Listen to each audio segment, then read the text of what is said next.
কিন্তু ড্রোন সামরিক খাতে কেন ইউজ হচ্ছে? ড্রোন বেসিক্যালি মিলিটারিতে সার্ভেলেন্স, প্রিসিশন স্ট্রাইকস এবং ইন্টেলিজেন্স গ্যাদারিং এর জন্য ব্যবহৃত হয়। এটি শত্রুর অবস্থান শনাক্ত করতে, নির্দিষ্ট কোনো টার্গেটে আঘাত হানতে এবং যুদ্ধক্ষেত্রের রিয়েল টাইম তথ্য সরবরাহ করতে ব্যবহৃত হয়।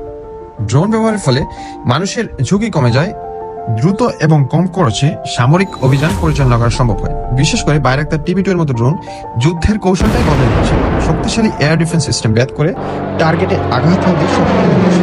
এবার চলুন বাইরাক্তার TB2 এর বিভিন্ন যুদ্ধে কার্যকারিতা রেখেছে তার প্রমাণ আমরা একটু দেখে আসি।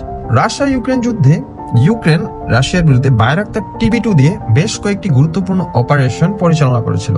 এই ড্রোন রাশিয়ান ট্যাঙ্কস, সাপ্লাই কনভয়েস, এমনকি ওয়ারশিপ ধ্বংস করেছে। এর সবচেয়ে উল্লেখযোগ্য সাফল্য ছিল রাশিয়ান ওয়ারশিপ মস্কোভাকে ডুবিয়ে দেওয়া। TB2 ড্রোন রাশিয়ান ডিফেন্সকে বিভ্রান্ত করে মিসাইল সফলভাবে আঘাত হানতে সক্ষম হয়। তাছাড়া S-300 এবং প্যান্সি এয়ার ডিফেন্স সিস্টেম ধ্বংস করে, যা যুদ্ধক্ষেত্রে রাশিয়ার শক্তিকে দুর্বল করতে সাহায্য করছে। তাছাড়াও আজারবাইজান এবং আর্মেনিয়ার মধ্যে সংঘটিত হয় নাগোর্নো কারাবাখ যুদ্ধ 2020 সালে, যেখানে আজারবাইজান বাইরাক্তার TB2 ড্রোনটি ইউজ করেছিল এবং ইট ওয়াজ এ গেম চেঞ্জার।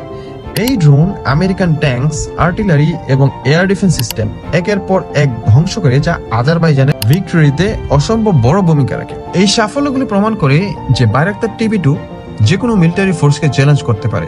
বাইরাক্তার